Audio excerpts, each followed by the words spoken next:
கிறிஸ்துவில் பிரியமானவர்களே, ஆண்டவராக இயேசு கிறிஸ்துவின் நாமத்திலே உங்கள் யாவரையும் வாழ்த்தி ஆசீர்வதிக்கிறேன்.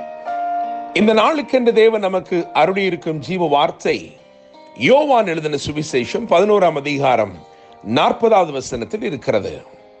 நீ விசுவாசித்தால் தேவனுடைய மகிமையை காண்பாய்.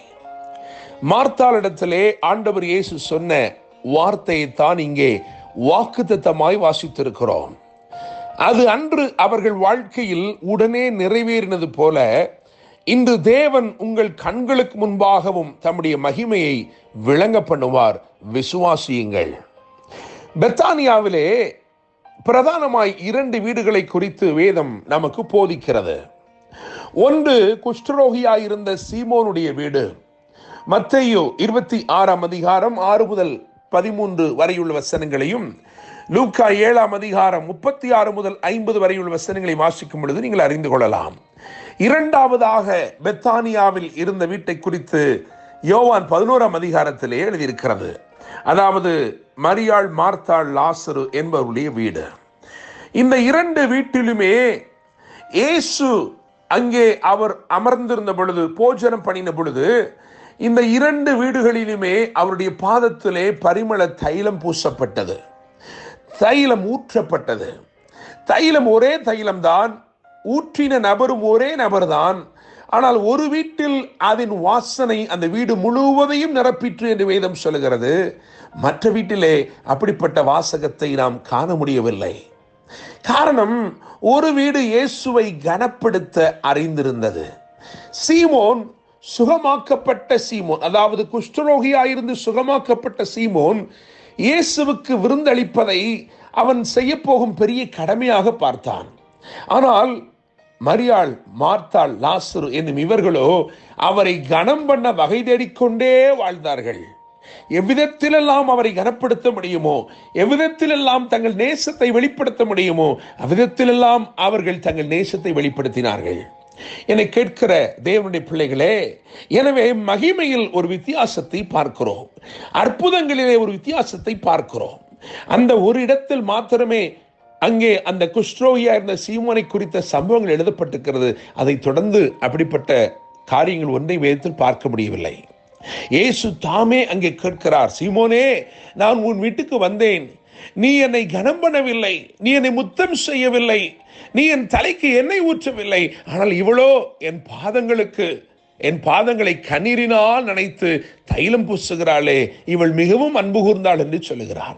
என்னை கேட்கிற தேவனுடைய பிள்ளைகளே, இந்த வீடு இயேசுவை கனப்படுத்த அறிந்திருந்தது. இந்த வீடு இயேசுவை நேசிக்க துடித்துக் கொண்டே இருந்தது. எனவே இந்த வீடு தேவ மகிமையை கண்டது. இந்த நாளிலும் நிச்சயமாய் நான் நம்புகிறேன், ஒரு வித்தியாசத்தை தேவன் ஏற்படுத்தும்படி விரும்புகிறார். உங்களுடைய வீட்டிலே ஒரு வித்தியாசத்தை கொண்டு வர தேவன் விரும்புகிறார். உங்களுடைய மகிமை அதிலே ஒரு விசேஷத்தை தேவன் ஸ்தாபிக்கும்படி விரும்புகிறார். இந்த நாள் நீங்கள் எவைகளெல்லாம் முடிந்து போனது நினைக்கிறீர்களோ அவைகளை தேவன் தம்முடைய மகிமை கொண்டு திரும்பமாய் உயிர்ப்பிக்க விரும்புகிறார். முடிந்தது என்று சொல்லுகிறவைகளுக்கு ஒரு மகிமையான துவக்கத்தை தேவன் ஏற்படுத்த விரும்புகிறார். அந்த வீடு துக்கமுகமாய் இருந்தது உண்மைதான், அதில் இருந்தவர்கள் எல்லாரும் துக்கித்தார்கள் உண்மைதான். ஆனால் அந்த துக்கம் சந்தோஷமாய் மாறினது. தேவனுடைய பிள்ளைகளே, வேதத்தை வாசிக்கும் பொழுது இயேசு கிறிஸ்து உயிரோடு எழுப்பினார் என்று சொல்லக்கூடிய 3 சம்பவங்களை நாம் கவனிக்க முடியும்.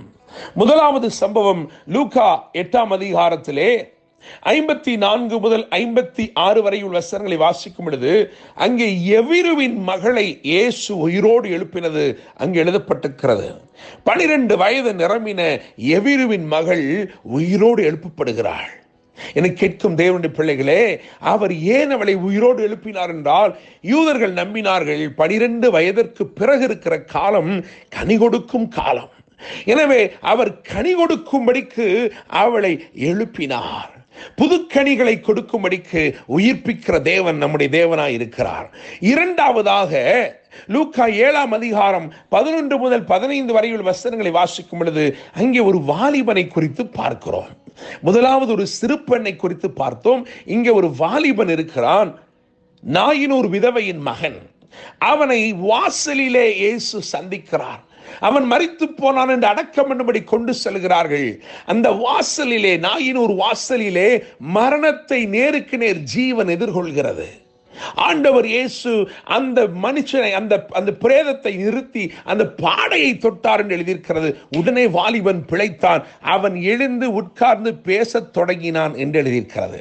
நான் நம்புகிறேன், விசுவாசிக்கிறேன், இயேசு இந்த வாலிபனை ஏன் எழுப்பினார் என்று சொன்னால் அவன் இன்னும் பேச வேண்டியவைகள் இருந்தது. There were a lot of things that he had to declare. இன்னும் சொல்ல வேண்டியவைகள், இன்னும் பிரகடனம் செய்ய வேண்டியவைகள் ஏராளமாக இருந்தது. எனவே இயேசு அவனை எழுப்பினார். இன்றைக்கு உயிர்ப்பிக்கிறவர் எதற்காய் உயிர்ப்பிக்கிறார் என்று சொன்னால், நீ இன்னும் பேச வேண்டியவைகள் இருக்கிறது, நீ இன்னும் தாராளமாய் பேச வேண்டியவைகள் இருக்கிறது, இன்னும் தேவனை புகழ்ந்து பேச வேண்டிய தருணங்கள் இருக்கிறது, தேவனை மகிமைப்படுத்தும் வேளைகள் இன்னும் இருக்கிறது. தேவ பிள்ளையே, மூன்றாவதாக இயேசு உயிரோடு எழுப்பின சம்பவத்தை தான் யோவான் 11ஆம் அதிகாரம் 43 மற்றும் 44 ஆகிய வசனங்களில் நாம் வாசிக்கலாம். 40 வயது மதிக்கத்தக்க லாசருவை அவர் எழுப்பினார். நீங்கள் யோவான் 12:2 கவனிக்கும் பொழுது அங்கே எழுதியிருக்கிறது, அங்கே இயேசுவுக்கு ராவிருந்து பணினார்கள், மார்த்தாள் பணிவிடை செய்தாள், லாசருவும் அவருடனே கூட பந்தி இருந்தவர்களில் ஒருவனாயிருந்தான் என்று எழுதியிருக்கிறது. உயிர்ப்பிக்கப்பட்ட லாசரு புதிதானவைகளை புசிக்கும்படி அவரோட போஜனம் பண்ணுகிறான். என கேட்கிற தேவனுடைய பிள்ளைகளே, அவர் 3 பேரைத்தான் உயிர்ப்பித்திருக்கிறார். புதுக்கனிகளை கொடுக்கும்படி ஒரு மகளுக்கு உயிர் கொடுத்தார், புதியவைகளை பேசும்படிக்கு ஒரு வாலிபனுக்கு உயிர் கொடுத்தார், புதிதானவைகளை சுவைக்கும்படிக்கு, தேவ நன்மையை புதிதாய் புசிக்கும்படிக்கு லாசருக்கு உயிர் கொடுத்தார்.